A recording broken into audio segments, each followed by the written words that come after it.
지금부터 사랑과 기도로 만들어가는 생명 있는 방송 CHB 크리스찬 헤럴드 방송을 시작합니다.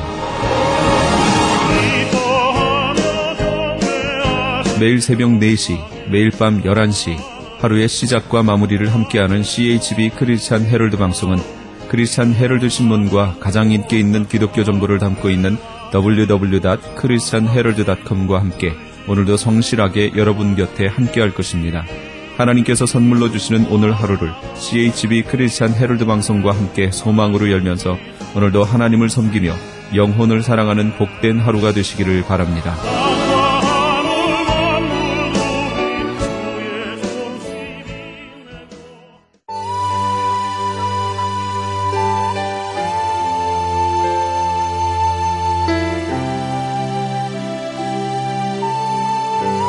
이 새벽을 주님과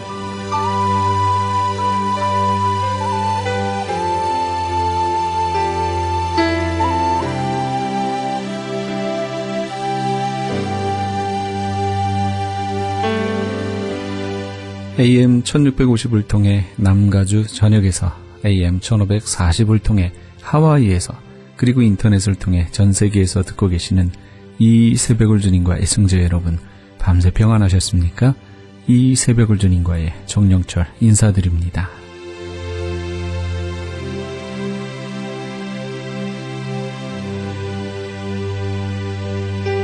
피부 한 겹의 아름다움, 어떻게 생각하십니까? 왜 그토록 많은 여성들이 피부 한 겹의 아름다움을 위해서 미용실과 성형외과로 쇄도하는 것일까요? 요즘은 남성들도 그런다고 하지요. 그것은 돈만 있으면 얼마든지 얻을 수 있는 것들입니다. 그런 아름다움이란 비누나 물로 씻겨지고 세월에 따라서 나른해지는 윤기 없는 피부가 기다리고 있을 겁니다. 사람들에게 어떤 인상을 줄 수 있겠지만 그것 역시 일시적이지 않을까요? 세월이 지나가도 줄곧 기억되는 사람은 외모의 아름다움을 자랑하던 사람들이 아닙니다. 영혼의 아름다움이 참 아름다움임을 알고 실제로 영혼의 아름다움을 추구했던 사람들입니다. 영혼의 아름다움은 그것을 얻기가 어려운 만큼 이뤄지는 일이 없는 영원한 아름다움입니다. 그러나 육체의 피부 한 겹의 아름다움은 얻기도 쉬울 뿐더러 이뤄지는 것은 더더욱 쉽습니다. 물론 하나님께도 기억되지 않는 헛된 아름다움이겠지요. 최인혁 김지혜 부부가 찬양합니다. 아름다운 사랑.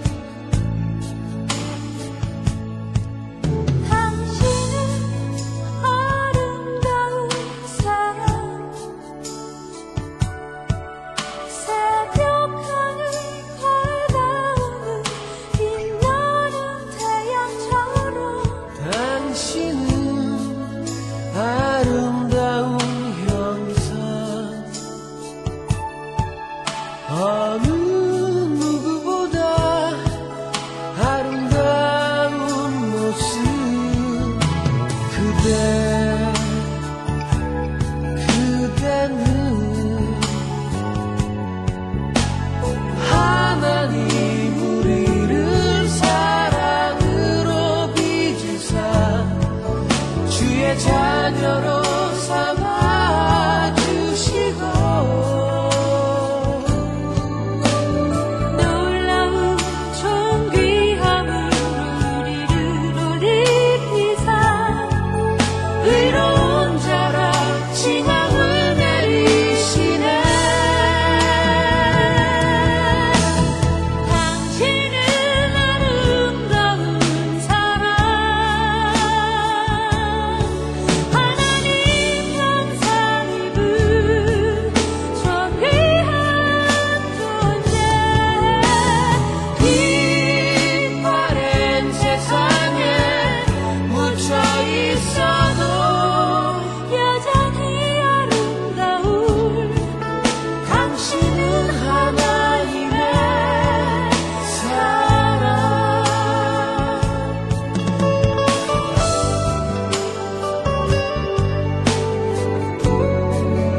최인혁 김지혜의 아름다운 사람 함께 하셨습니다. 성경에 나오는 하나님과 신앙인들에게 기억되고 있는 인정받는 여인들의 모습을 떠올려 보십시오. 정말 그들이 온갖 값진 것들로 자신을 치장하기를 힘썼는지 아니면 선한 성품과 삶으로 우리들에게 기억되고 있는지 말이지요. 그럼에도 여전히 이 피부 한 겹의 아름다움에 대해서 변명하려고 하는 사람들이 있을 겁니다. 디모데전서 2장 9절에서 10절은 이렇게 말씀합니다. 또 이와 같이 여자들도 아담한 옷을 입으며 염치와 정절로 자기를 단장하고 따은 머리와 금이나 진주나 값진 옷으로 하지 말고 오직 선행으로 하기를 원하라. 이것이 하나님을 공경한다 하는 자들에게 마땅한 것이니라. 네, 하나님을 사랑하고 공경하는 사람들이 추구해야 할 아름다움이 무엇인지 가르쳐줍니다. 또한 우리 모두는 그런 아름다움을 볼 수 있는 눈도 가져야겠죠. 네, 지금 여러분께서는 크리스천 헤럴드 방송에서 보내드리는 이 새벽을 주님과 일부 함께하고 계십니다.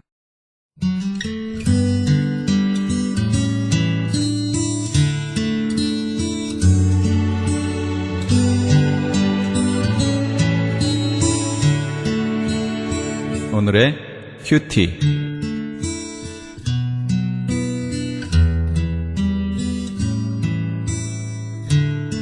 오늘 말씀은 히브리서 1장 1절에서 14절까지의 말씀입니다.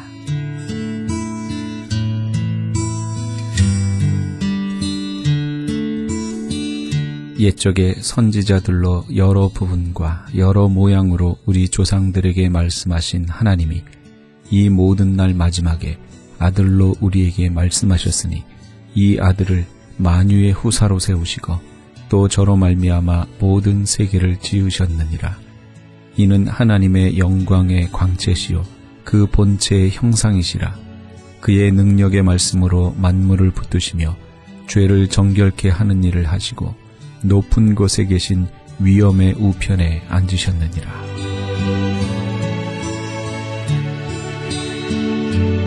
히브리서는 그리스도를 통한 말씀이 구속사 전체를 통틀어 최종적인 것임을 알리며 시작됩니다. 왜냐하면 구약시대의 여러 가지 방법으로 말씀하셨던 하나님이 마지막 날에 예수님을 통해 한 번에 우리에게 말씀하셨기 때문입니다. 예수님이 이러한 구속사적 의미를 가지시는 것은 그분의 존재론적 탁월성 때문입니다. 예수님은 만물의 상속자시며 만물의 창조주시고 하나님을 나타내는 영광의 광채시며 그 본체의 형상이십니다. 그분은 죄를 정결케 하는 구속사역을 이루셨을 뿐만 아니라 하나님과 동등하신 분으로서 만물을 붙드시고 통치하십니다. 예수님은 선지자시며 제사장이시고 또한 왕이십니다. 이런 분을 통해 하나님이 말씀하셨으므로 가장 완벽한 결과가 나타난 것입니다.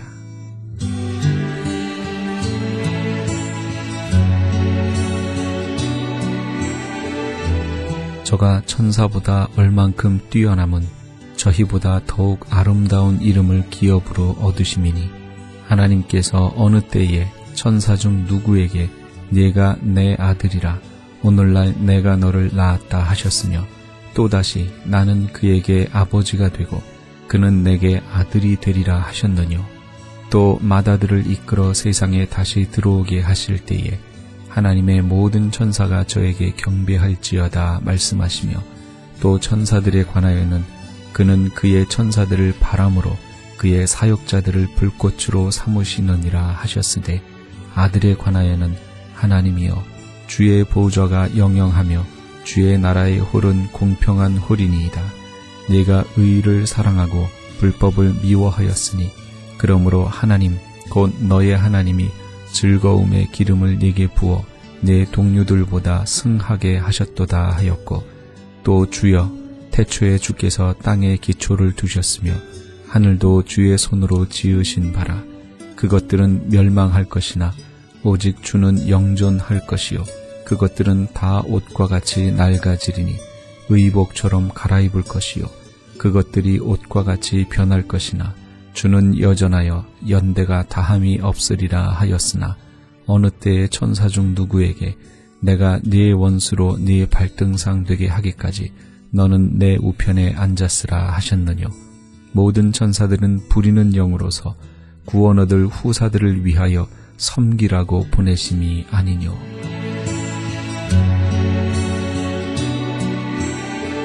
예수님은 그 누구와도 비교되실 수 없습니다. 그러나 당시 유대주의자들이 천사를 숭배했기 때문에 부득불 천사와의 비교를 통해 그분의 탁월성을 입증합니다. 첫째, 예수님은 천사가 갖지 못한 아름다운 이름을 기업으로 얻으신 분입니다. 둘째, 예수님은 구약을 통해 주신 약속의 성취로 오신 분이십니다. 셋째, 예수님은 천사의 경배를 받기에 합당하신 분입니다.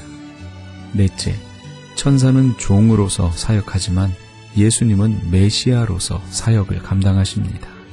다섯째, 예수님은 태초에 땅의 기초를 놓은 창조주이십니다. 여섯째, 예수님은 구약에서 기대해온 왕적 메시아이십니다. 이처럼 천사가 뛰어난 존재라면 예수님은 더욱 뛰어나신 존재임을 확신하게 됩니다. 예수님은 성품과 사역 모두에 있어서 유일하시고 탁월하신 분이십니다.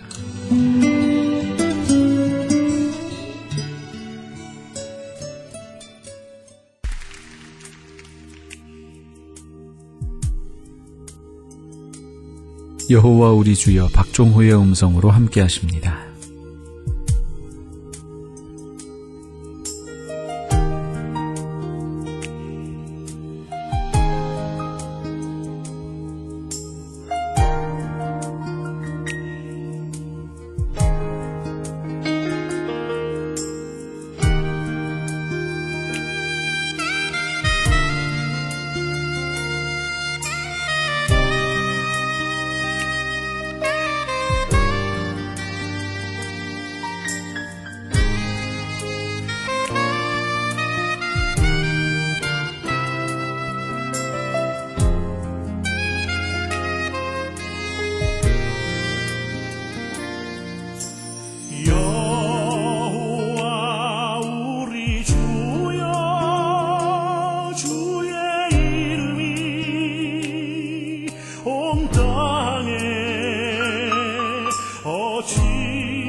손가락으로 만드신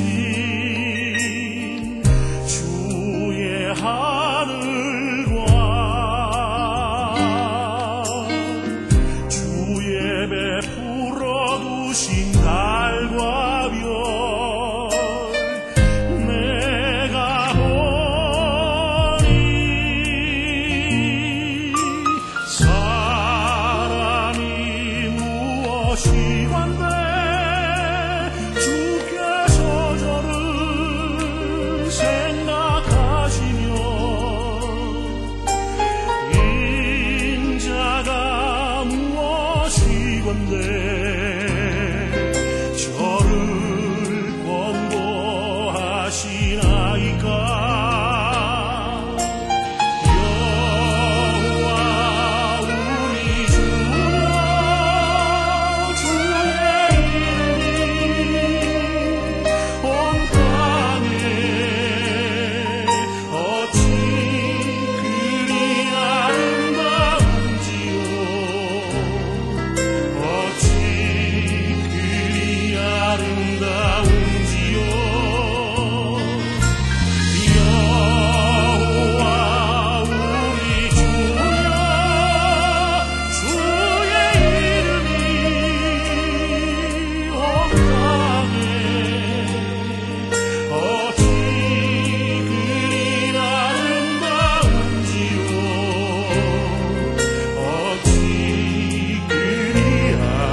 내 손가락으로 만드신 주의 하늘과 주의 베풀어 두신 달과 별 내가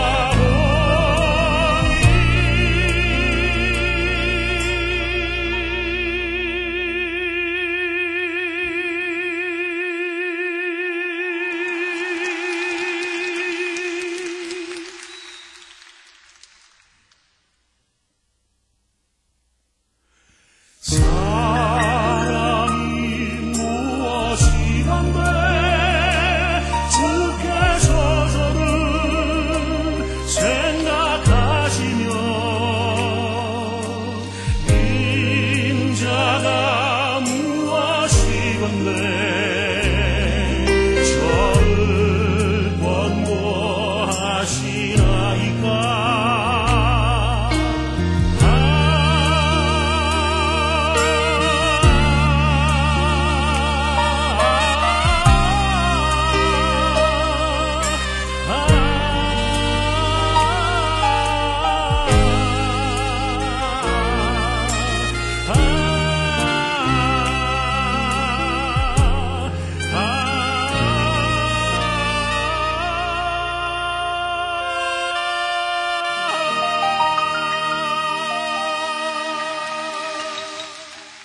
박종호의 여호와 우리 주여 함께 하셨습니다. 지금 여러분께서는 크리스찬 헤럴드 방송에서 보내드리는 이 새벽을 주님과 일부 함께하고 계십니다. 크리스찬 헤럴드는 라디오와 TV는 물론 신문을 통해 예수님의 복음을 가장 멀리, 가장 많이 전하는 종합 미디어입니다. 우리 성도 여러분의 기도와 관심이 예수님의 복음을 가장 멀리, 가장 많이 전할 수 있습니다. 많은 관심과 기도 그리고 후원 꼭 부탁드립니다.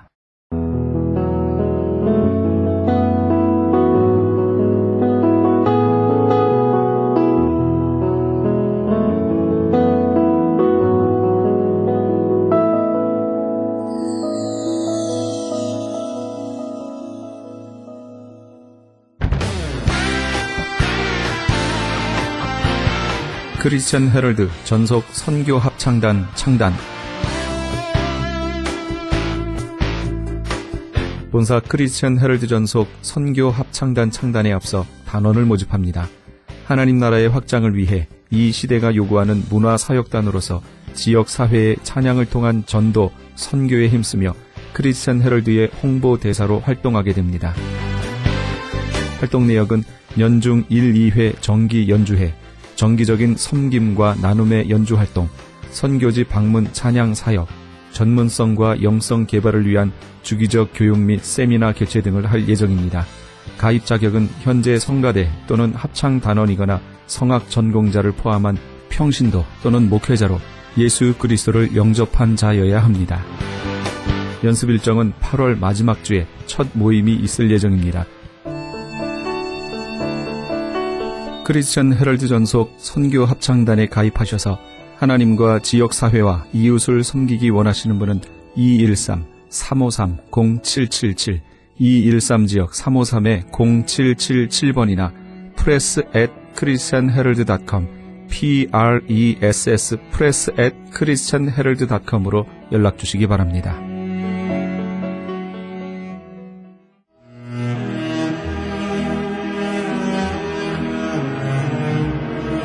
크리스천 헤럴드는 신문과 라디오는 물론 TV, 인터넷을 통해 예수님의 복음을 가장 멀리, 가장 많이 전하는 종합 미디어입니다.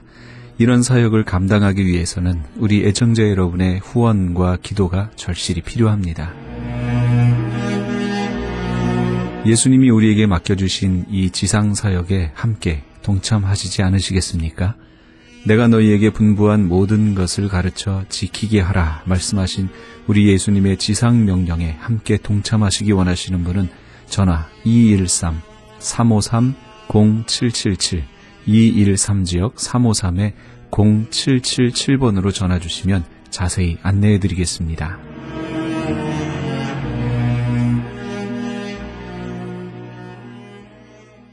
지금 여러분께서는 AM 1650과 인터넷을 통해 미 전역과 전 세계에서, 하와이에서는 AM 1540으로 방송되는 크리스찬 헤럴드의 이 새벽을 주님과 일부 함께하고 계십니다.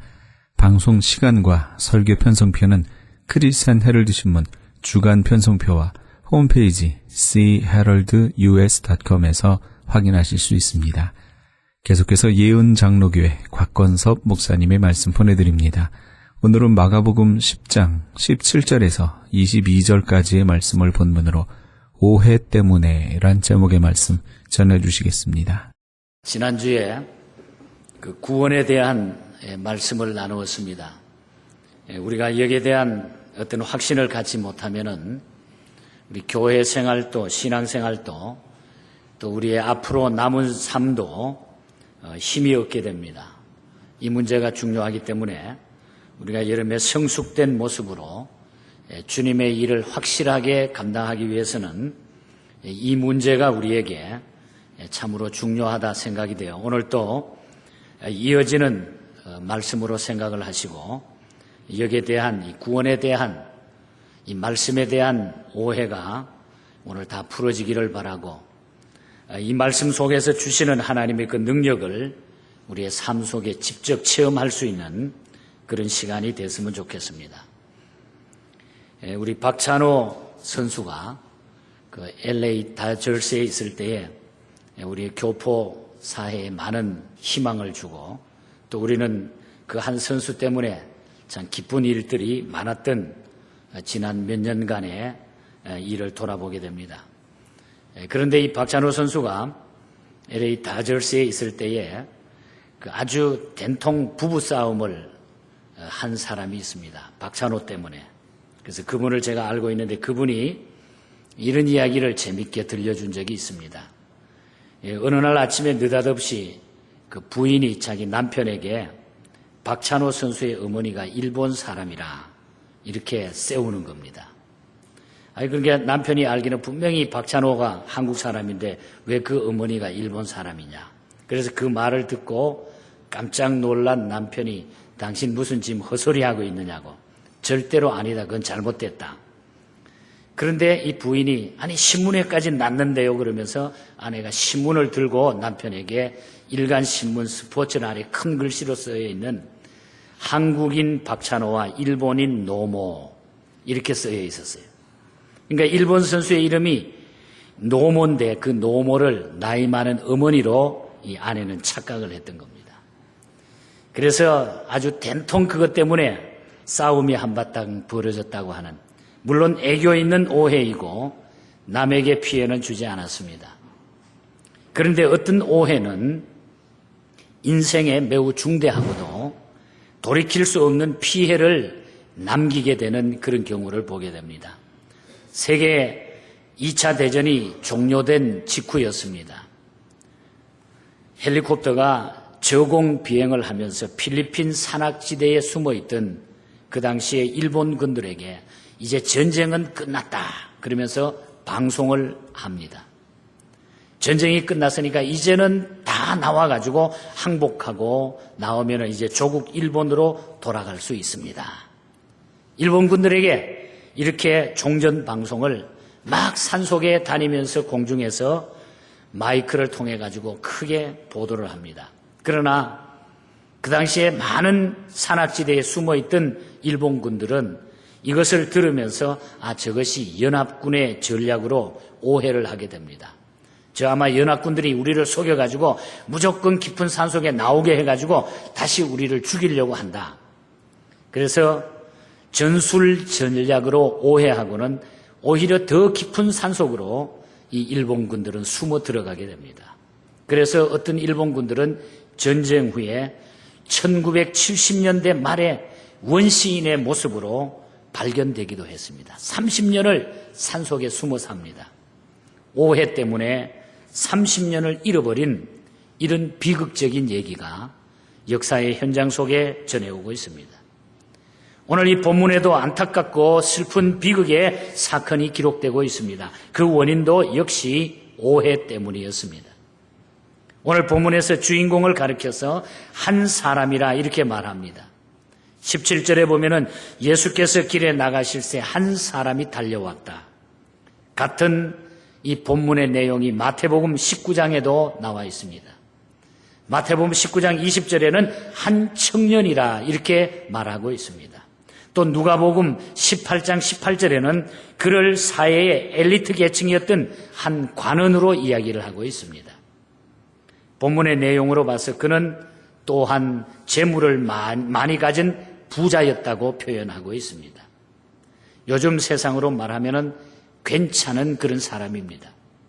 그는 진지했고 경건한 구도자의 자세를 가지고 살아가는 아주 많은 사람들이 부러워할 만한 젊은이였습니다. 그리고 자기 죄의 문제를 풀 수 있는 올바른 대상인 예수님을 찾아 나오게 됩니다. 올바른 대상을 찾았을 뿐만 아니라 올바른 질문까지 그는 던지게 됩니다. 영생에 대한 질문을 한 것입니다.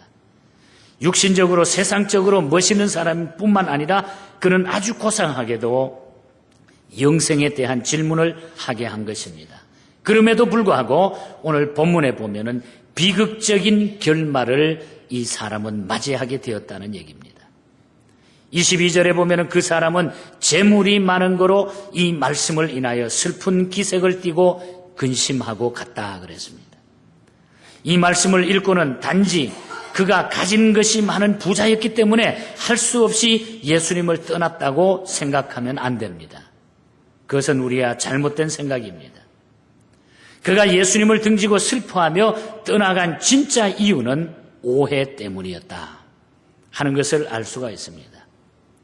그를 예수님으로부터 떠나게 한 오해는 도대체 무엇일까? 오늘 이 오해가 바로 오늘 이 시대를 살아가는 우리들에게 나타나는, 쉽게 나타나는, 우리가 쉽게 실패하는, 오늘 우리가 쉽게 여기에 넘어지는 그 오해라고 하는 사실입니다. 자, 그를 예수님으로부터 떠나게 한 오해는 도대체 어떤 오해일까?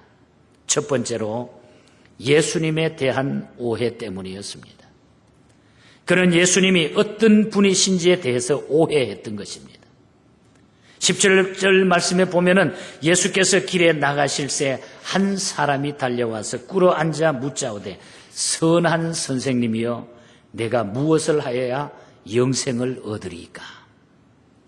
여기서 그는 예수님을 선한 선생님이라 이렇게 부르고 있는 모습을 봅니다. 이 호칭에 대해서 예수님은 어떤 반응을 이 젊은이에게 보여주십니까? 그 다음 18절 말씀에 보면은 예수께서 이르시되 내가 어찌하여 나를 선하다 일컫느냐? 하나님 한 분 외에는 선한 이가 없다 그렇게 말합니다. 하나님 한 분 외에는 선한 사람이 없다.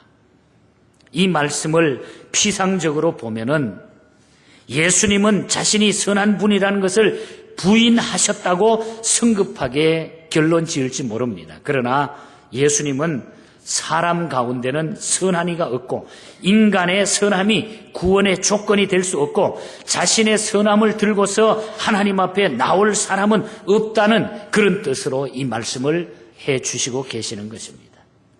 성경에 보면 의인은 없나니 하나도 없다고 말씀합니다. 오늘 이 본문에서 선한 자는 하나님밖에 없다고 말씀하신 더 깊은 의도가 무엇일까요, 여러분? 본문을 통해서 예수님께서 간접적으로 시사하고자 했던 진리는 무엇입니까? 바로 이 말씀인 것입니다. 내가 하나님이다. 나는 선한 선생의 자리에 있는 것이 아니라 내가 참 하나님이다. 이 점을 시사했던 것이 바로 오늘 주목해야 될 본문의 메시지인 것입니다. 내가 참 하나님이다. 내가 바로 하나님이다.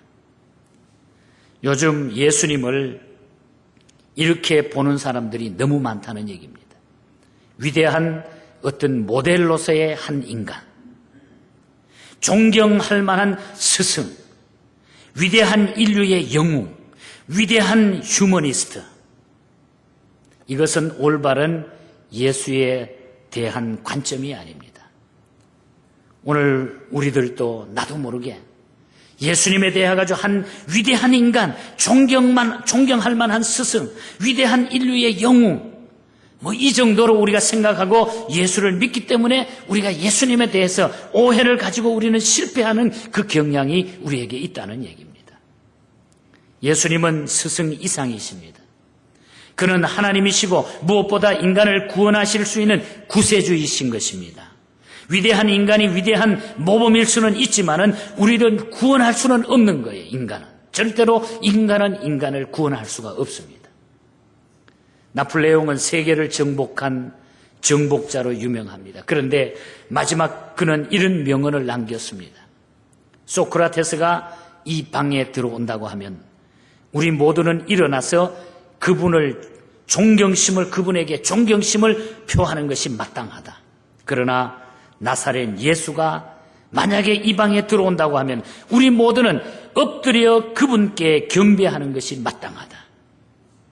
그런 예수 그리스도를 마지막에 단순히 존경받을 만한 스승이 아니라 예배를 받으시고 우리의 삶을 주관하시는 주님이라고 고백을 했다고 하는 사실입니다. 예수님은 우리의 예배를 받으시는 하나님이십니다.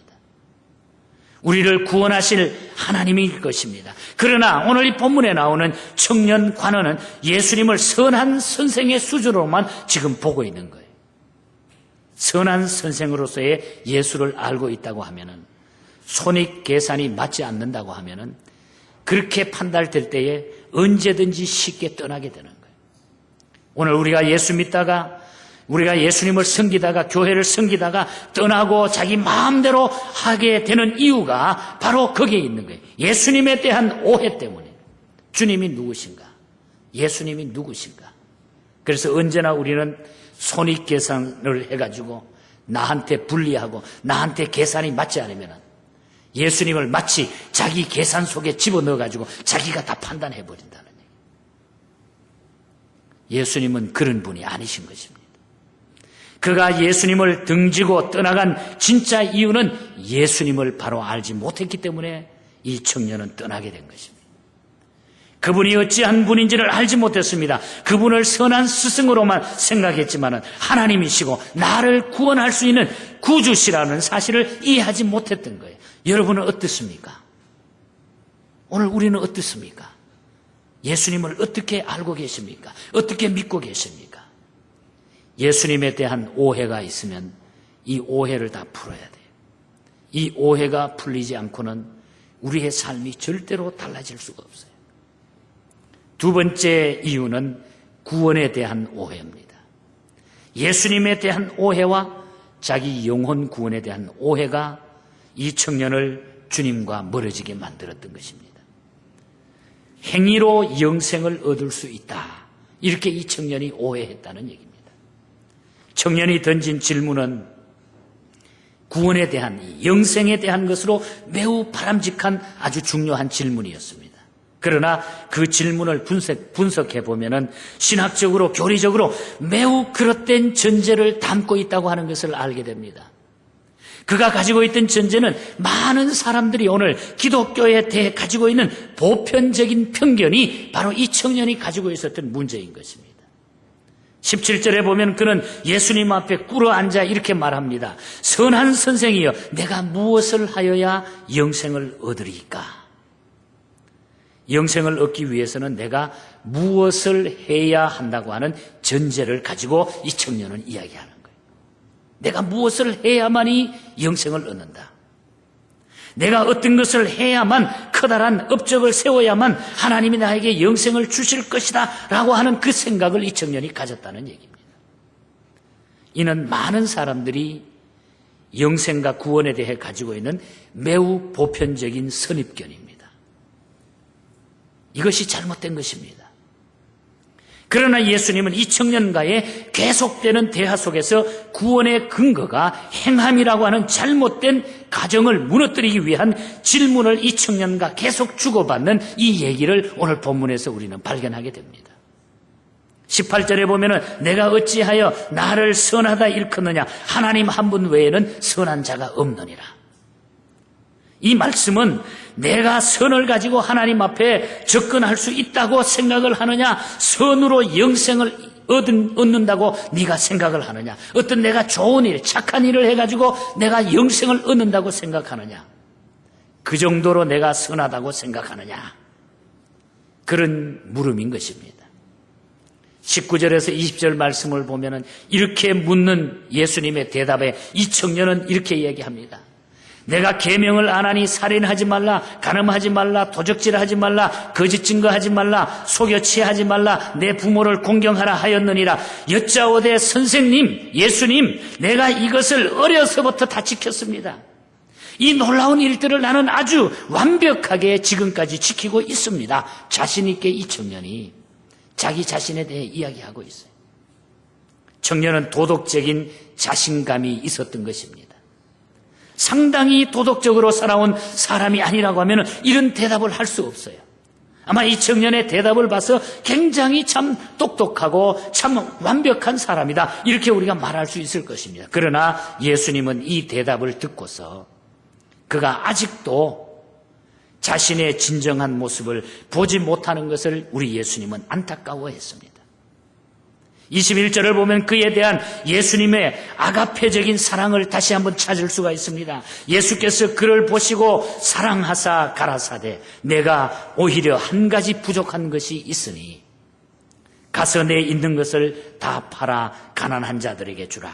그리하면 하늘에서 보화가 내게 있으리라. 그리고 와서 나를 쫓으라 하시니. 이 말씀의 의미를 비약해서 구원 얻기 위해서는 재산을 다 팔아야 한다는 뜻으로 오해하면 안 됩니다. 우리가 가지고 있는 모든 것 바치고 모든 것 다 팔고 모든 것 하나님 앞에 다 드려야 구원 받는다고 하는 그런 의미가 아니라고 하는 그런 얘기입니다. 그렇게 오해하면 안 된다는 얘기예요. 청년은 아직도 자신은 죄인이 아니라고 항변하고 있는 거예요. 나는 죄인이 아닙니다. 나는 정말 완벽합니다. 나는 떳떳합니다. 예수를 구주로 만나기 위해서, 영생을 얻기 위해서는 자신의 죄인됨을 깨달아야 하기에 예수님은 그 아픈 곳을 계속 이 청년에게 찔러주는 거예요. 그걸 깨닫게 하기 위해서. 그의 도덕적 자부심에도 불구하고 그가 숨기고 있었던 내면적 그 갈등의 원인, 그를 지배하고 있었던 강력한 삶의 동기 중에 하나가 뭡니까? 이 청년에게는 재물에 대한 탐심이었습니다. 이것을 깨닫게 하기 위해서 예수님은 계속 그것을 찔러주고 있는 거예요. 이 한 가지를 통해서 그의 죄인됨을 보여주시는 것입니다. 한 가지 부족한 것을 통해서 그러는 이 사람이 죄인된 모습을 보여주고자 예수님이 계속 그걸 깨닫게 하기 위해서 예수님은 그에게 지적을 해줍니다. 여러분, 우리가 죄인이라는 것을 알기 위해서 많은 계명을 파기할 필요는 없어요. 그러나 우리가 한 가지만 생각해도 우리는 하나님 앞에 죄인임을 인정하게 됩니다. 누구든지 온 율법을 지키다가 그 하나에 그치면 모든 범한 죄인이 되느니라. 야고보서 2장 10절에는 그렇게 말해요. 단 하나의 계명을 파괴하는 것, 단 한 번의 거짓말로도 우리는 하나님 앞에 죄인이고 하나님의 진노를 피할 수 없다고 가르쳐요. 더구나 우리는 이미 이 세상에 태어날 때 원죄라고 하는 것을 다 가지고 나와 있습니다. 우리는 모두가 죄인이에요. 사실 여러분들 앉아서 듣기 싫은 얘기지만 저를 위시한 우리 모두는 하나님 앞에 다 죄인입니다. 이것이 인정되지 아니하면, 이 오해가 풀리지 아니하면 아직까지도 나는 괜찮은 거야, 그렇게 생각하면, 그 오해를 가지고 산다고 하면 우리는 그것부터 풀어야 돼요. 그래야 우리의 삶이 달라질 수 있습니다. 그런데 여러분 가운데 아마도 이런 반문을 제기하고 싶은 분이 있을지도 몰라요. 그렇다면 목사님, 도대체 누가 구원받을 수 있느냐? 누가 구원받을 수 있느냐? 이렇게 우리는 따져 물을 수가 있을 것입니다. 오늘 이 청년과 예수님의 대화를 옆에서 듣고 있던 제자들이 바로 이 질문을 제기하는 것을 우리는 본문에서 찾을 수가 있어요. 이 청년하고 예수님의 대화를 옆에서 듣고 있던 제자들이 26절에 보면은 제자들이 심히 놀라서 서로 말하되 그런즉 우리가 구원을 얻을 수 있는가 하니 이렇게 이야기를 했어요. 누가 도무지 구원 얻을 수 있느냐? 그렇다면 인간 가운데 도대체 누가 구원을 얻을 수 있습니까? 라는 그런 질문입니다. 여기에 대해 예수님은 또 어떻게 대답을 하십니까? 27절에 넘어가서 보면 예수께서 저희를 보시며 가라사대 사람으로서는 할 수 없으되 하나님으로서는 그렇게 아니하나니 하나님으로서는 다 하실 수 있느니라. 하나님께서는 다 하실 수 있느니라. 이렇게 말씀하고 계시는 겁니다. 그렇기 때문에 결코 사람을 구원할 수 없고 하나님만이 구원하실 수 있다고 하는 그런 대답이십니다. 아무리 최선을 다해도 사람을 구원할 수가 없습니다. 자선행위를, 이웃을 구원할 자선행위라도 우리는 정말 도와주고 남을 사랑하고 남에게 어떤 도움을 줄 수 있지만은, 그러나 타인을 동정할 수는 있지만은 일시적인 도움을 우리가 줄 수는 있습니다. 그러나 사람을 구원할 수는 없는 것입니다. 하나님만이 하실 수 있다고 하는 이 사실을 우리가 믿어야 된다는 얘기예요. 여러분, 이 사실을 믿으십니까? 그런데 이 청년은 여기에 대해서 오해를 하고 있었던 거예요. 그래서 하나님은 인간을 구원하실 때에 인간의 행함에 근거를 두지 아니하고 뭐라고 그랬습니까? 내가 구원을 너희에게 선물로 주노라 그랬어요. 행위에 두지 않으셨어요. 선물로 주셨어요. 이 해답이 에베소서 2장 8절과 9절에 나와 있습니다. 너희가 그 은혜를 인하여 믿음으로 말미암아 구원을 얻었나니 이것이 바로 너희에게 난 것이 아니요 하나님의 선물이라. 행위에서 난 것이 아니니 이는 누구든지 자랑치 못하게 함이니라. 행위에서 난 것이 아니에요. 하나님께서 우리에게 구원을 선물로 주셨단 말이에요. 죄로 진노를 받아야 마땅하지만은 예수 그리스도를 통해서 영생과 구원을 선물로 주시는 것입니다. 이것이 복음입니다. 이것이 기독교에서 가장 중요한 메시지. 이 복음, 이 구원의 복음, 이것을 우리가 오해하면 안 돼요. 이 구원의 복음을 우리가 믿어야 된다는 얘기예요. 그래서 로마서 6장 23절에 죄의 삭은 사망이라고 했습니다. 그러나 하나님의 은사, 즉 그리스도 예수 우리 주 안에 있는 영생이라. 하나님께서 주시는 은사, 즉 선물은 그리스도 예수 안에 있는 영생이라고 말씀했어요. 그 영생을 우리에게 선물로 주셨다. 여러분, 선물은 어떻게 받습니까? 그냥 받으면 됩니다. 주는 거 그냥 받으면 되는 거예요. 선물을 제일 잘 받는 사람이 누구일까요? 아이들입니다. 아이들은 선물을 주면 그냥 좋아서 받아들여요. 어른들은요, 선물 받으면 이것이 선물인가 뇌물인가 요즘은 이렇게 따져보잖아요. 하도 이상한 게 많으니까. 어떤 불순한 의도가 있는지 생각하지만 아이들은 그냥 받아들이는 거예요. 그래서 그 앞장에 9장에 보면은 예수님은 누가 하나님 나라에 들어갈 수 있느냐고 했을 때 어린아이와 같은 자가 들어갈 수 있다 그랬어요. 이 청년은 어린아이와 같은 순수함이 없었습니다. 그는 자신 안에 있는 행함의 부조리를 알면서도 여전히 자기 행위를 의존하고 있는 거예요. 이 청년은 무엇인가를 해야만 하지만은 내 전 재산을 내놓을 수가 없다고 그렇게 생각을 하니까 결국 그는 예수님 곁을 떠날 수밖에 없었던 것입니다. 여러분은 어떻습니까? 여러분은 이러한 오해를 하지 않습니까? 구원에 대한 오해가 풀리지 않으면 예수 바로 믿을 수가 없어요. 하나님 나라에 가지 못합니다. 예수님에 대한 오해, 구원에 대한 오해가 없으시기를 바랍니다. 마지막으로 세 번째로는 인생의 우선순위에 대한 오해가 이 청년을 망가뜨리게 됩니다. 인생의 우선순위에 대한 오해가 있었어요. 우선순위라고 하는 것은 무엇이 가장 중요한지를 정하는 것입니다. 행복은 올바른 우선순위를 따라 살아가는 삶 속에 있습니다. 그렇다면 불행은 왜 올까요, 여러분? 우선순위를 혼돈하는 것에서부터 인생의 불행이 시작되게 되는 것입니다. 오늘 본문에 나타난 청년은 우선순위를 혼돈한 것입니다. 영생을 얻는 것이 자신의 우선순위상 중요하다고 생각하고서 예수님 앞에 나왔어요. 여기까지는 좋은 거예요. 예수님에 대한 관심도 있었고 영생을 얻고자 하는 진지한 관심도 이 청년에게 있었어요. 여기까지 좋은 것입니다. 그러나 사실 영생에 대한 관심보다는 그를 더욱 강하게 지배하고 있었던 것이 재물에 대한 탐심이었다 그 말입니다. 탐심. 그래서 결국 우선순위에서 예수님과 영생의 문제가 2번, 3번, 4번, 5번으로 밀려나게 된 거예요. 우선순위에서. 그는 예수님을 등지고 떠난 슬픔의 주인공이 되고 말았던 것입니다. 여러분의 가장 중요한 우선순위는 어디에 있습니까? 이 청년은 예수님도 영생도 중요했지만은 그보다 훨씬 더 중요했던 것은 재물이었습니다. 재물. 우상이라고 하는 것은 나와 하나님 사이에 끼어들어 가지고 내가 하나님을 바라보지 못하고 하나님을 사랑하지 못하도록 만드는 것이 우상입니다. 하나님과 자꾸 거리를 두게 만들고 그 길을 막는 겁니다. 오늘 이 청년은 우상을 극복하지 못했습니다. 옛날에 아프리카에서 영국 해협으로 오던 배가 큰 조난을 당하게 됩니다. 구조선이 왔지만은 너무 파도가 높아가지고 접근을 못하고 구조를 하기 힘이 들었어요. 그래서 조난당한 사람들에게 긴 밧줄을 던져주면서 구조선 가까이 오라고 합니다. 그래서 많은 사람들이 그 밧줄을 붙들고서 목숨을 건졌지만은 죽은 사람도 엄청나게 많았습니다.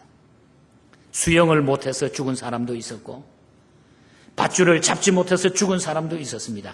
또 다른 이유로 죽은 사람들이 많았습니다. 금덩어리를 몸속에다가 넣고 오다가 금괴의 무게 때문에 물에 빠져서 죽은 사람들입니다. 사람이 재물을 움켜쥔다고 해도 목숨을 잃는다면 무슨 소용이 있겠습니까? 우리가 잘 알잖아요. 우리가 세상에 아무리 많이 가져도 우리가 금방 목숨을 잃는다면 무슨 소용이 있을까요? 그 순간 무엇이 더 중요한지를 판단력이 흐려진다는 얘기예요. 우리 얼마 전에 아시아나 항공이 사고가 났는데 그 뒤에 들리는 얘기들 가운데 보면은 그냥 승무원들이 자기 몸을 희생하면서 한 사람이라도 빨리 더 탈출시키기 위해 가지고 막 문을 열고 짐들을 놓고 그냥 몸만 내리라고. 그런데 그 가운데 어떤 사람들은 자기 가방 챙겨가지고 물론 중요한 소지품이 있었겠죠. 돈이 몇천 불씩 들어있었을지도 모르죠. 그걸 챙기느라고 더 많이 다친 사람들이 여러 명이 생겼다는 거예요. 그거 잡으러 가다가. 여러분, 우리가 우선순위에 대해서 정확하게 우리가 정리가 된 인생이 안 되면은 우리는 그것 때문에, 그 오해 때문에 우리의 인생은 실패자가 되는 것입니다. 자, 그런 불의의 사고 앞에 무엇이 제일 중요하겠습니까? 우리가 생명을 건지는 일이 아니겠어요? 우리는 인생을 살아가면서 이 영생에 대한 우선순위의 오해 때문에 우리는 하나님 앞에 실패하는 생을 살 때가 참으로 많다는 얘기예요. 여러분의 삶에서 예수보다 중요한 것이 있습니까? 예수님이 길이요 진리요 생명이라는 것을 믿는데 예수님보다 중요한 것이 있느냐 그 말이에요. 예수님은 나의 생명이라고 해요. 영원한 생명인데 그거보다 중요한 것이 더 있느냐 이 말이에요. 이 오해가 풀리지 않으면 우리 인생길에 변화가 생기지 않습니다. 예수님은 우리의 구주십니다. 우리를 다스리고 하나님 나라로 인도하실 놀라운 예수님보다 중요한 것은 아무것도 없습니다. 구원 문제보다 영생 문제보다 더 중요한 것이 있을까요, 여러분? 성공을 해도 구원을 얻지 못한다고 하면 영원한 시간을 지옥에서 보내야 할 것입니다, 여러분. 구원을 얻는 것보다 중요한 것이 없습니다. 예수 믿고 그리스도 앞에 나왔을 때 주님이 나를 다 용서해 주셔서 십자가에 피 흘리신 그 거룩한 사랑을 힘입어서 그리스도 앞에 나온 우리에게 영생을 우리 주님은 선물로 주신 거예요. 영생을, 그 영생을. 이보다 더 큰 복이 어디 있을까요, 여러분? 이 영생을 주님이 우리에게 주셨습니다. 예수 믿고 구원 얻은 행복을 확인할 수 있기를 주님 이름으로 축복합니다. 예수 믿고 구원받은 거 확인하십시오. 오늘 이 시간에 나는 구원받은 하나님의 백성이다. 확인하십시오. 아직도 예수님을 모르고 있고 구원을 얻지 못했다고 하면 우선순위를 바꾸십시오. 여러분, 십자가 앞에 서십시오. 하나님이 나의 죄인됨을 보시고 깨우쳐 주셨다고 하면 나의 최선도 나의 노력도 나의 구원할 수 없었다고 하면 나를 구원할 수 없었다고 하면 이제 십자가 앞에 겸손히 서십시오. 여러분, 십자가 앞에. 그리고 그곳에 주님이 나를 얼마나 사랑하셨는지를 여러분 분명히 확인하시기를 바랍니다. 내 허물과 죄를 담당하신 채 죽으셨고 장사된 지 사흘 만에 부활하신 그리스도는 자신의 죄인됨을 깨달으며 사랑의 하나님을 바라보는 모든 사람에게 영생을 선물로 주십니다. 이미 우리는 이 선물을 받았습니다. 이 행복을 받아 누리십시오, 여러분. 그리스도 안에서 그리스도와 더불어 인생을 사는 기쁨 속으로 들어가시기를 주님 이름으로 간절히 축복합니다. 모든 오해를 다 풀어버리십시오. 예수 믿으면서 이 구원의 문제에 있어서 예수님에 대한 구원에 대한 우리가 삶의 우선순위에 대한 이 오해를 풀어버리십시오. 구원의 확신을 가지고 살아가시기를, 힘있는 능력 있는 인생길에 남은 생에 놀라운 하나님의 역사와 하나님의 모든 일들을 바라보며 이 7월에 성장하는 우리의 믿음의 성장과 더불어서 주님이 우리에게 주시는 그 놀라운 기적과 역사를 여러분이 체험하시고 금년에 우리 교회가 기도하는 대로 배가 되며 여러분의 삶 속에 이삭에게 주었던 100배의 복이 그대로 넘치시기를 주님 이름으로 간절히 축복합니다.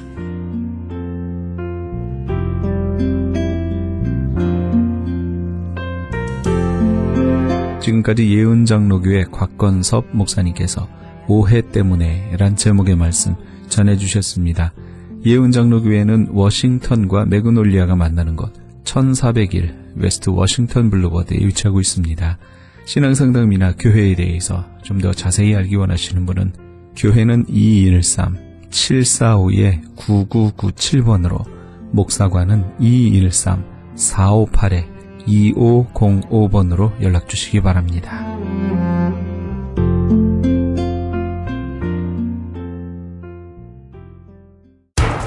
기적의 영양제 M3를 아십니까? 무슨 병에 걸렸던지 큰 효과를 준다는 그 신비한 기적의 영양제. 혈액에 영양을 공급하여 힘이 생기니까 피곤하지 않고 이제는 지팡이 없이 걸을 수 있다고 많은 분들이 간증을 합니다. 혈액 해독, 기력 회복, 뼈 골수 영양 공급, 심장, 뇌, 혈전 용해. 유태인 회사가 제조한 특수 영양제. M3, 혈액순환을 잘 되게 하는 최고급 영양제. M3, 크던 작던 아픈 곳이 있다면 M3. 213-435-9600, 213-435-9600번입니다. 정직한 마음으로 권해드립니다.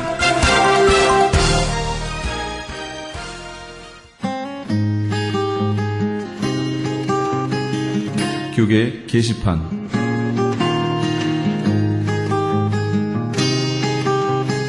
나라꽃 무궁화운동 중앙회 미주총회에서는 뿌리사랑 충성교육의 일환으로 제12회 대한민국 사랑 무궁화 사랑 100일장을 개최합니다.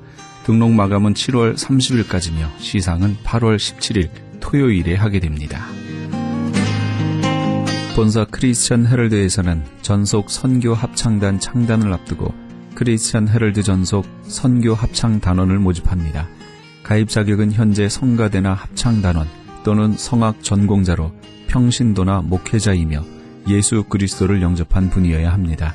좀 더 자세한 사항은 크리스천 헤럴드 신문을 참조하시거나 전화 213-353-0777 213지역 353-0777번으로 문의하시기 바랍니다.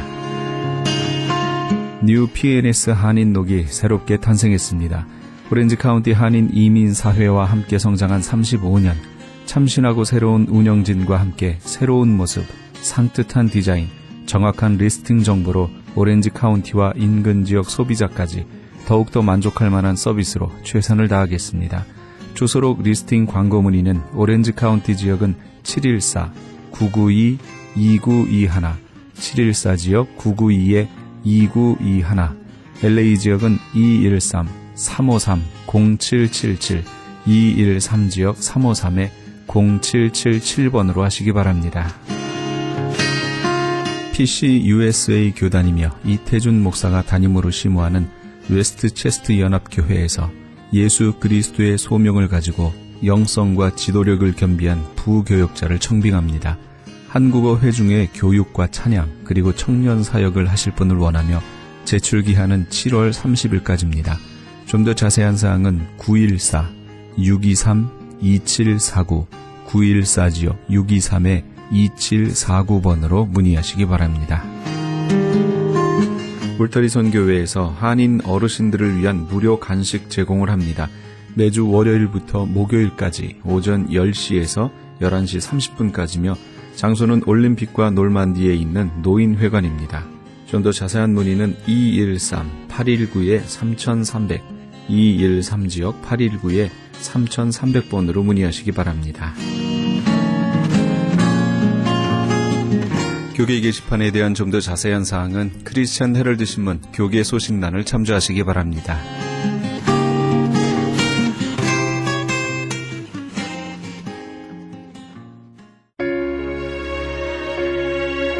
내 구주 예수를 더욱 사랑 함께 하시면서 이 새벽을 주님과 1부 여기서 마칩니다. 잠시 15 후에 2부에서 돌아오겠습니다.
세상 떠날 때 찬양하고